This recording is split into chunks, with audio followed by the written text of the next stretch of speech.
इन साथियों, कैसे हैं आप लोग? उम्मीद करता हूँ बढ़िया ही होंगे और आप लोगों की पढ़ाई बेहतर तरीके से चल रही होगी। जैसा कि आप लोगों को पता है कि हम लोग यूपीएसआई को टारगेट करते हुए पॉलिटी की जो महत्वपूर्ण क्लासेस थी, आपको पता है कि पॉलिटी की कितना महत्वपूर्ण है यूपीएसआई में और अभी आप लोगों ने सुन ही लिया होगा कि यूपीएसआई की लगभग 30,000 के समथिंग भर्ती आने को है। जिसका ऑफिशियल अकाउंट पे उन्होंने इन्फॉर्म कर दिया है, तो जल्दी आपका इसका नोटिफ़िकेशन भी आ जाएगा।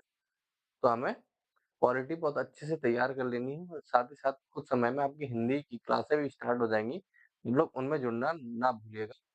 ज़्यादा समय ना लेते हुए चलते हैं क्लास की ओर। जैसा कि आपको पता है कि हम इससे पहले भाग 1 और भाग 2 अच्छे से कंप्लीट कर चुके हैं। आज हम देखने वाले हैं पॉलिटी का भाग 3। भाग 3 क्या है आपका? मौलिक अधिकार क्या है? मौलिक अधिकार यानी कि फंडामेंटल राइट। इसकी लगभग में आपकी 3 से 4 क्लास होंगी। पहली क्लास है फंडामेंटल राइट की 3 से 4 क्लास होंगी, लेकिन फंडामेंटल राइट को बहुत अच्छे से एक-एक पॉइंट, एक-एक अनुच्छेद, एक-एक सब आर्टिकल्स को देखते हुए चलेंगे जिससे कि फंडामेंटल राइट से बनने वाला एक भी प्रश्न हमारा किसी भी तरीके का ना छूटे। तो चलते हैं क्लास की ओर।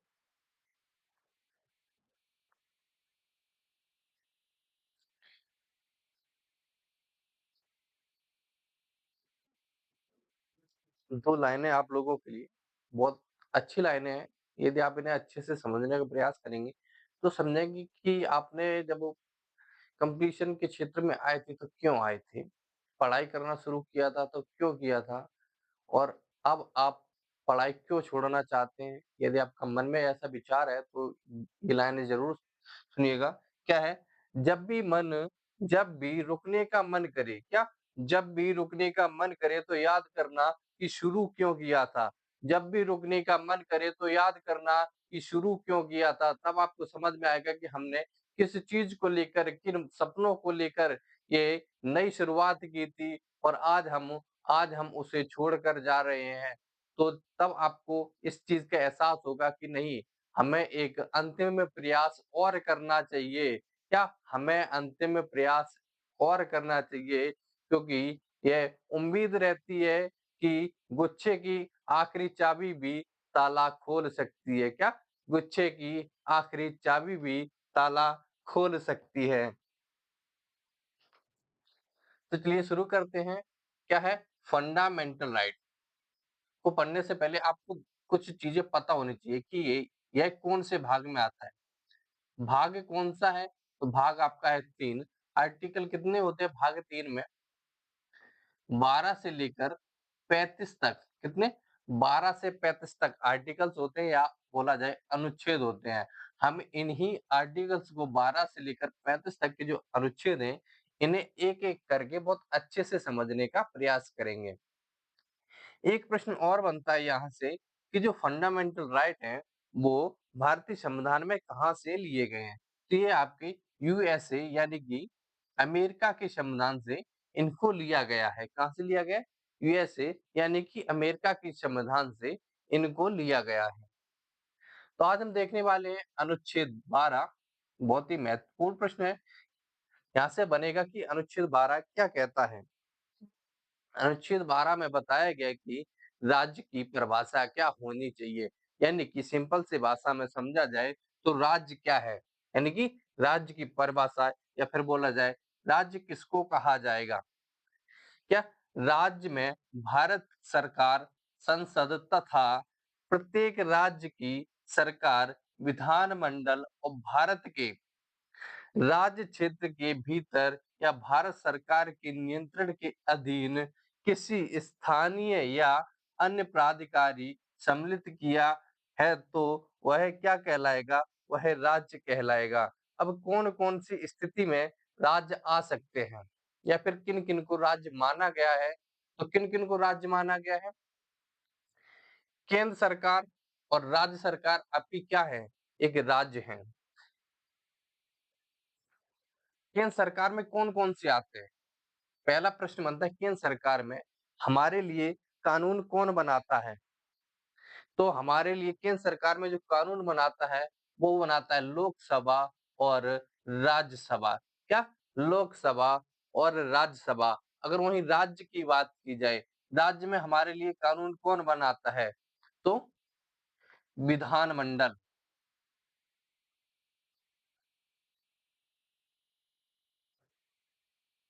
क्या? विधानमंडल या फिर बोला जाए विधानसभा।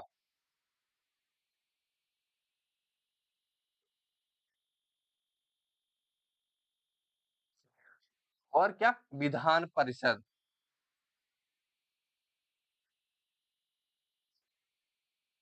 आपको बताना है कि किन-किन राज्यों में विधान परिषद है। आपको कमेंट करके बताना है कि किन-किन राज्यों में विधान परिषद है। उसके बाद कौन आता है? स्थानीय प्राधिकरण। क्या? स्थानीय प्राधिकरण यानी कि लोकल लोकल अथॉरिटीज़। क्या? लोकल अथॉरिटीज़ में क्या-क्या आता है आपका? नगर निगम आता है, पंचायत आती हैं, नगर पालिकाएँ आती हैं। ये क्या है? यह अपने आप में एक राज्य है। क्या? अपने आप में एक राज्य हैं। उसके बाद और कौन किसको शामिल किया गया है? कुछ अन्य प्राधिकारी भी हैं, कुछ अन्य अथॉरिटीज़ भी हैं, जिन्हें राज्य माना गया है। क्या? जैसे सरकारी कंपनियाँ हो गई, क्या? सरकारी कंपनियाँ हो गईं, सरकारी सहायता प्राप्त संस्थान हो गए और कोई कोई संस्था जो सार्वजनिक कार्य कर रही है और सरकार द्वारा नियंत्रित हो रही है, तो उसको भी एक राज्य का दर्जा दिया जाएगा। अब यहाँ से जो महत्वपूर्ण प्रश्न बनता है, वो ये है कि जो आपका सुप्रीम कोर्ट है, क्या? सुप्रीम कोर्ट है, यह राज्य के अंतर्गत आएगा कि नहीं आएगा? क्या राज्य के अंतर्गत आएगा कि नहीं आएगा? तो सुप्रीम कोर्ट को 2 भागों में बाँटा गया। कितने? 2 भागों में बाँटा गया कि यह राज्य है और नहीं भी। मतलब इसको दोनों पहलुओं को देखते हैं कि है तो किस कंडीशंस में है और नहीं है तो फिर किस कंडीशंस में इसको राज्य का दर्जा नहीं दिया गया है। तो अगर बात की जाए न्यायिक प्रणाली की, इसकी न्यायिक प्रणाली की, अगर न्यायिक प्रणाली की बात की जाए तो सुप्रीम कोर्ट राज्य नहीं माना जाएगा। क्या? राज्य नहीं माना जाएगा। अगर वही एडमिनिस्ट्रेटिव यस यानी कि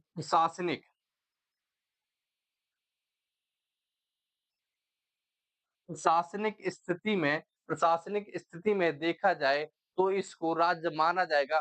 किस कंडीशन से? यदि आपने देखा होगा सुप्रीम कोर्ट है तो उसके अपने कुछ कर्मचारियों की भर्ती को लेकर, कर्मचारियों के रूल एंड रेगुलेशन को लेकर वह कोई भी नियम बना सकता है। किसके लिए? अपने सुप्रीम कोर्ट के कर्मचारियों को लेकर। लेकिन किसी भी न्यायिक परिस्थिति में वह किसी के साथ पक्षपात की भावना या फिर कोई भी ऐसा नियम नहीं बना सकता जो सुप्रीम कोर्ट के सीमा के अंतर्गत नहीं आता है। क्या? सुप्रीम कोर्ट की सीमा के अंतर्गत नहीं आता है। ऐसे व्यक्ति, ऐसी संस्था, ऐसे किसी भी समुदाय के खिलाफ सुप्रीम कोर्ट ऐसा कोई नियम नहीं बना सकता है। अब ये चीज़ हो गई, उसके बाद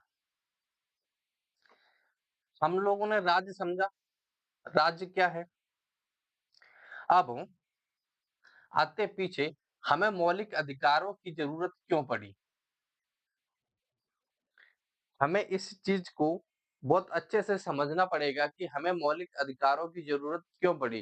जब हमारे पास हर एक चीज़ थी, सारे रूल एंड रेगुलेशंस संसद द्वारा बनाए जा रहे थे और हम लोगों पर लागू किए जा रहे थे, तो हमें हमें मूल अधिकारों की ज़रूरत क्यों पड़ी?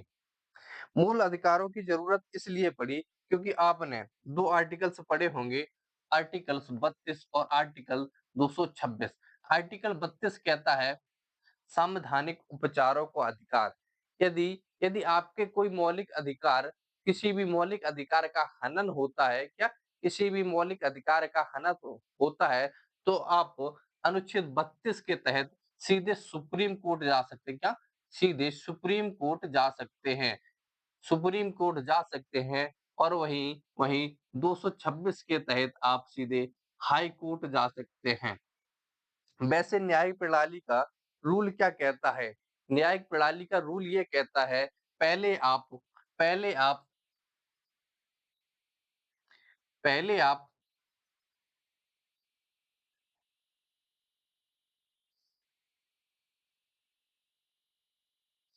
पहले आप स्थानीय न्यायालय जाएँ। यदि उसके निर्णय से आप संतुष्ट नहीं नहीं है, तो फिर आप राज्य न्यायालय यानी कि हाई कोर्ट जा सकते हैं। यदि उसके निर्णय से भी आप संतुष्ट नहीं है, तो उसके बाद आप सुप्रीम कोर्ट यानी कि सर्वोच्चतम न्यायालय जा सकते हैं क्या? सर्वोच्च न्यायालय जा सकते हैं। अब यहाँ पर लेकिन जो आर्टिकल 32 है, आर्टिकल 32 हमें यह अधिकार देता है कि यदि आपके फंडामेंटल राइट यानी कि फंडामेंटल राइट का उल्लंघन किया गया है, तो आप सीधे सीधे कहाँ जा सकते हैं? सीधे जा सकते हैं सुप्रीम कोर्ट और वहीं आपका 226 कितना?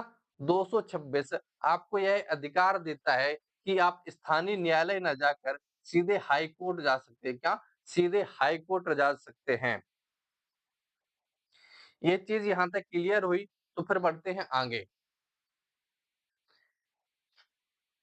कुछ महत्वपूर्ण केस हैं इससे रिलेटेड जो यूपीएसआई के लिए बहुत महत्वपूर्ण बनते हैं। यूपीएसआई में केस बहुत पूछे जाते हैं। क्या? केस स्टडी बहुत पूछी जाती है क्योंकि यह एसआई का पेपर है, तो उसको इसको भी हमें ध्यान में रखना है। पहला केस आया था हमारा क्या आया था? R D R D Shetty versus International Airport Authorities 1979। इस केस में क्या कहा गया था? अगर कोई संस्था सरकारी नियंत्रण में है और सार्वजनिक कार्य कर रही है, तो वह राज्य की परिभाषा में आता है क्या? तो वह राज्य की परिभाषा में आता है। इस इस केस में इस चीज़ को क्लियर कर दिया गया था। उसके बाद एक केस आया आपका अजय अजय हाशिया वर्सेस खदिल मोहम्मद केस 1981 का है। इसमें क्या कहा गया?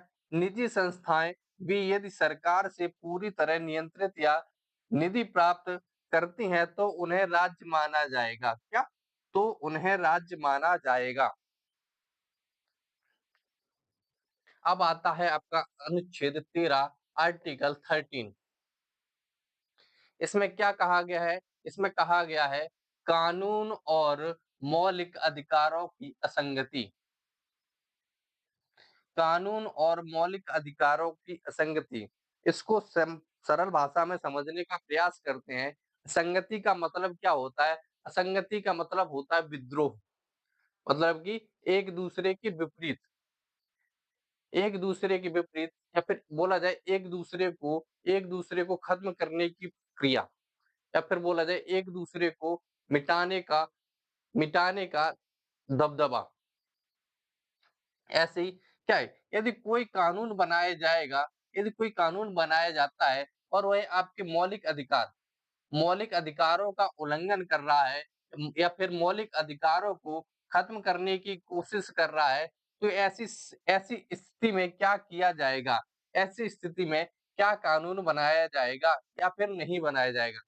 यदि कोई भी कानून जो आपके मौलिक अधिकारों का उल्लंघन करता है, तो वह अमान्य अमान्य यानी कि नील घोषित कर दिया जाएगा। क्या? नील घोषित कर दिया जाएगा। वह कानून लागू नहीं किया जा सकता, यदि वह आपके मौलिक अधिकार यानी कि फंडामेंटल राइट का उल्लंघन करता है। क्या? फंडामेंटल राइट का उल्लंघन करता है। उसके बाद अनुच्छेद 13 के ए या फिर 13 के सब सेक्शन ए में कहा गया है संविधान के लागू होने से पहले जब आपका संविधान लागू हुआ, संविधान लागू कब हुआ?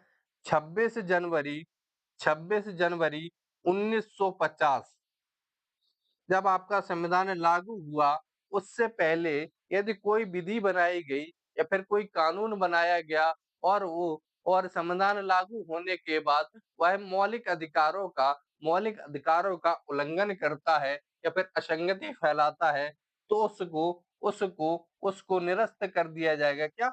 निरस्त कर दिया जाएगा, या फिर या फिर उस कानून का वह भाग या उस कानून का वह भाग जो जो मौलिक अधिकारों का उल्लंघन कर रहा है, उसे हटा दिया जाएगा। क्या? मौलिक अधिकारों का हनन कर रहा है, उल्लंघन कर रहा है, उस भाग को हटा दिया जाएगा। उसके बाद आता है आपका 13 का बी। कितना? 13 का बी, राज्य ऐसा कोई कानून नहीं बनाएगा जो जो मौलिक अधिकारों का हनन करता हो। क्या? जो मौलिक अधिकारों का हनन करता हो, यदि ऐसा कोई कानून बनाता है, तो वह कानून क्या? वह अमान्य घोषित किया जाएगा। राज्य राज्य राज्य को हम लोगों ने समझा कि राज्य क्या था। जब भी हम राज्य शब्द आता है तो हमारे मन में किसी भी स्टेट को लेकर क्या स्टेट को लेकर अवधारणा बनी रहती है, जैसे उत्तर प्रदेश, मध्य प्रदेश, बिहार, राजस्थान, हिमाचल प्रदेश, उत्तराखंड। तो ये चीज नहीं है। राज्य वो है जो आपके लिए एक कानून बनाता है और उस कानून को लागू करने करता है। ठीक है? इस चीज को मिलाकर जो चीज अथॉरिटी बनती है, उसे हम राज्य कहते हैं। उसके बाद आता है आपका अनुच्छेद 13 का सी। इसमें क्या कहा गया है? कानून में कोई अधिनियम या फिर एक्ट, अध्यादेश, ऑर्डिनेंस, आदेश, ऑर्डर, उपविधि, वाइल लॉ, नियम, रूल, विनियम, रेगुलेशन, अधिसूचना, नोटिफिकेशन आदि शामिल हो सकते हैं। क्या? आदि शामिल हो सकते हैं। राज्य का अर्थ वही है जो अनुच्छेद 12 में बताया गया है। क्या? अनुच्छेद 12 में बताया गया है, वही राज्य का अर्थ माना जाएगा। अब इसमें क्या-क्या चीज़ें आती हैं? यदि कोई कानून है, कोई अधिनियम है, कोई अध्यादेश है, कोई आदेश है, कोई उपविधि है, कोई नियम है, कोई विनियम है, कोई अधिसूचना है, ये सारी चीज़ें किसमें आती हैं? ये यदि इनमें से कोई भी चीज़ आपके मौलिक अधिकारों का उल्लंघन कर रहा है, क्या? कोई आपके मौलिक अधिकारों का उल्लंघन कर रहा है, तो उस चीज़ को अवॉइड यानी कि निरस्त कर दिया जाएगा। ये चीज़ क्लियर हुई?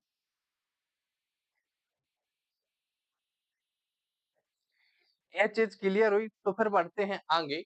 क्लास आगे ले जाने से पहले आप लोग एक बार कमेंट करके ज़रूर बताइएगा कि क्लास आपको कैसी लगी। यदि क्लास आपको पसंद आ रही है, तो एक बार लाइक करके कमेंट में एक अच्छा-सा कमेंट कर दीजिए।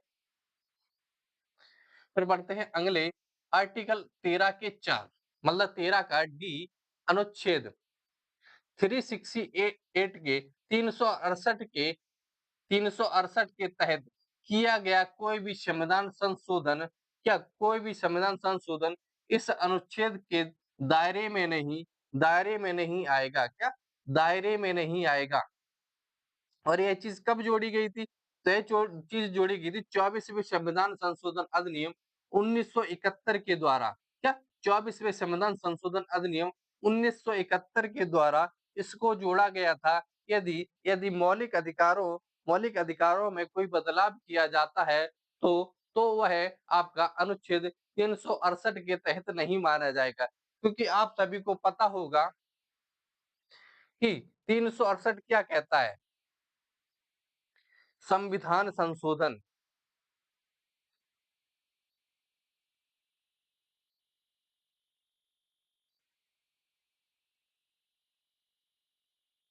संविधान संशोधन किसमें है? 368 में। यदि संविधान में किसी प्रकार का संशोधन किया जाता है तो किस अनुच्छेद के तहत किया जाता है? अनुच्छेद 368 के तहत। आपको कमेंट करके बताना है कि ये कौन-सा भाग है? ये भाग कौन-सा है? कुछ केस हैं, कुछ महत्वपूर्ण।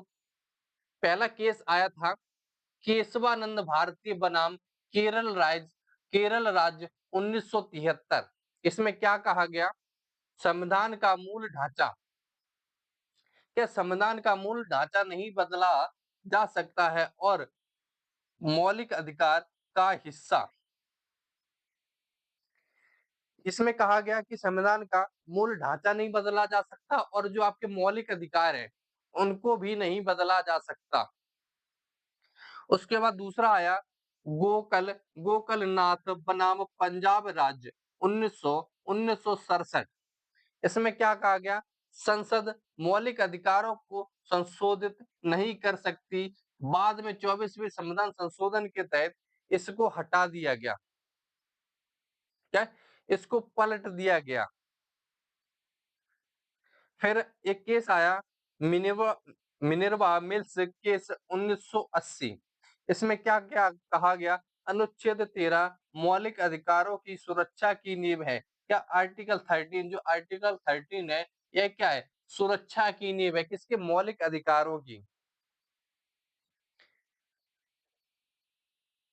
अब हमने आर्टिकल 12 और 13, कितने? 12 और 13 को देख लिया बहुत अच्छे से। अब आते हैं हमारे मौलिक अधिकार। मौलिक अधिकार कुल कितने अधिकार दिए गए हैं? तो पहले ये 7 थे। कितने? पहले ये 7 थे, ये वर्तमान में 6 हैं।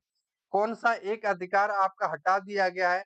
तो आप सभी को पता है कि जो संपत्ति का अधिकार था, कौन सा? संपत्ति का अधिकार आपका हटाकर अब अनुच्छेद 301 के तहत इसको एक विधिक अधिकार बना दिया गया है। क्या? विधिक अधिकार बना दिया गया है।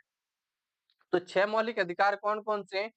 समता का अधिकार, राइट टू इक्वलिटी, जो अनुच्छेद 14 से 18 के बीच निहित है। और वहीं आपका दूसरा जो मौलिक अधिकार है वो है स्वतंत्रता का अधिकार, राइट टू फ्रीडम, अनुच्छेद 19 से 22 से। क्या? 19 से 22।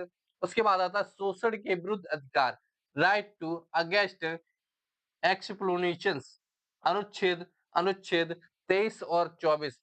उसके बाद आता है धार्मिक स्वतंत्रता का अधिकार, right to freedom of religion. क्या? Right to freedom of religion, अनुच्छेद की बात की जाए तो 25 से 28। उसके बाद पांचवा अधिकार है आपका संस्कृति और शिक्षा संबंधी अधिकार। अनुच्छेद की बात की जाए तो 29 और 30 में निहित है। किसमें? अनुच्छेद 29 और 30 में। पर आपका अंतिम बचता है संवैधानिक उपचारों का अधिकार। क्या? संवैधानिक उपचारों का अधिकार। अगर इसके आर्टिकल्स की बात की जाए तो इसका जो आर्टिकल है वो है आपका 32, आर्टिकल 32। अब हमें इन 6 अधिकारों को बहुत अच्छे से पढ़ना है, क्योंकि जो हमारे प्रश्न बनेंगे वो इन्हीं अधिकारों को लेकर, इन्हीं अनुच्छेदों को लेकर बनने वाले हैं। क्या? इन्हीं अनुच्छेदों या फिर इन्हीं अधिकारों को लेकर बनने वाले हैं। तो अब हम आगे वाले जो भाग आएँगे, उन्हें पार्ट आएँगे, उसमें हम अनुच्छेदों को एक-एक करके सारे मौलिक अधिकार अच्छे से समझने का प्रयास करेंगे। इस क्लास में हमने उनको इस वजह से नहीं रखा क्योंकि एक क्लास में लाना बहुत बड़ी क्लास हो जाती, और यदि उनको ऐसे ही धीमे-धीमे पढ़ा दिया जाता तो शायद आपको वो समझ में भी ना आए। इसीलिए उनको 2 या 3 क्लासों में बाँट कर पढ़ने का प्रयास करेंगे, जिससे कि आप उस चीज़ को अच्छे से समझ सकें, अब बात करते हैं यूपीएसआई की। तो आप सभी को पता है यूपीएसआई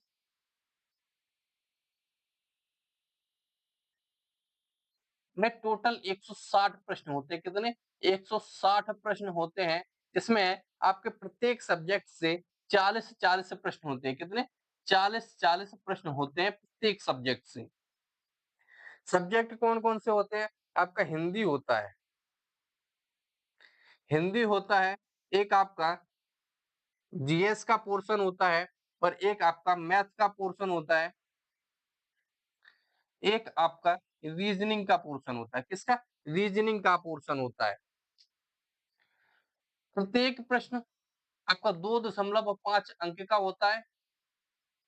और आपकी इसमें मार्किंग, क्या नेगेटिव मार्किंग नहीं होती, क्या नेगेटिव मार्किंग नहीं होती है।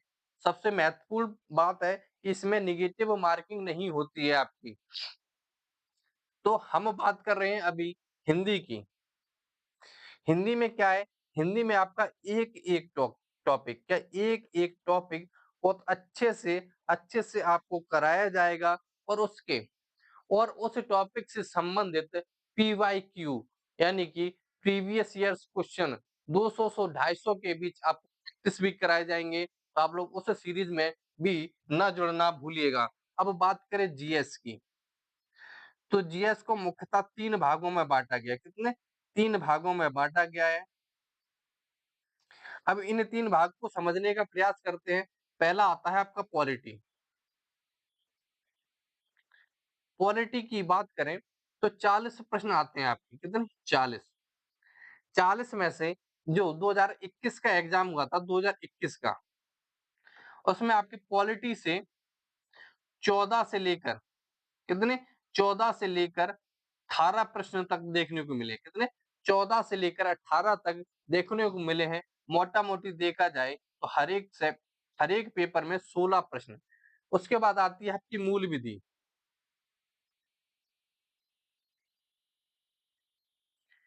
मूल विधि में 2021 में, क्या 2021 में आपके आपके 6 से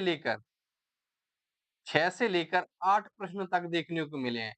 मोटा-मोटी देखा जाए तो 7 प्रश्न हर एक सेट में। कितने?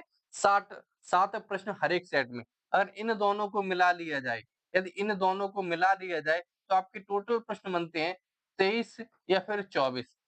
कितने? 23 या फिर 24।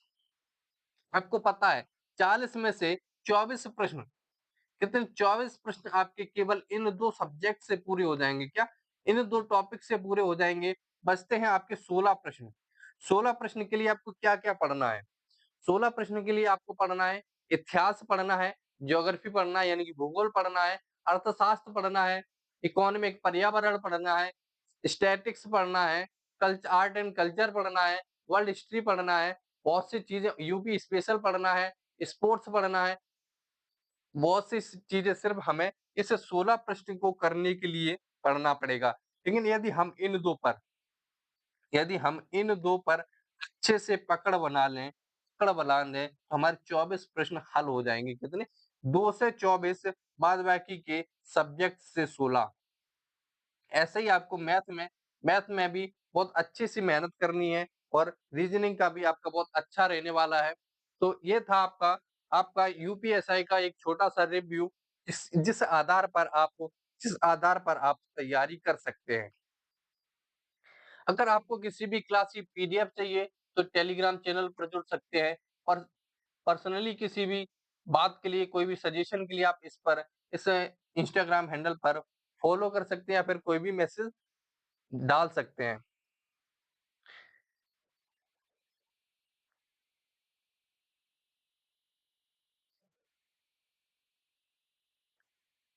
ठीक है? कैसी लगी क्लास आपको कमेंट करके ज़रूर बताइएगा। मिलते हैं आपको अगली क्लास में, तब तक के लिए जय हिंद।